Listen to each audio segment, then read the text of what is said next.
குறுகிய காலத்தில் இங்கே நடத்தப்படுகிறது. சாதாரணமாக பட்டிமன்றம் கொஞ்சம் அதிக நேரம் கொடுத்து அவர்களுடைய கருத்துக்கள் நிறைய பகிர்ந்து கொண்டு எதிர்வாதங்கள் புரிந்து அது போன்று நடக்கும். இங்கு நேரம் குறைவாக இருப்பதனால் இது முதல் முயற்சியாக இங்கே சோதனை முயற்சி நடத்துகிறோம்.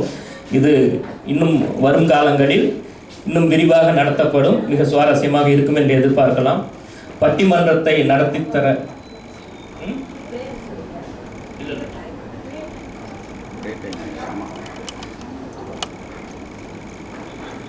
பட்டிமன்றத்தை நடத்தித்தர பிரபல பட்டிமன்ற பேச்சாளர் நம் அனைவருக்கும் மிகவும் அறிமுகம் திருமதி பிரியா கதிர்வேல் அவர்களை அன்புடன் அழைக்கிறேன்.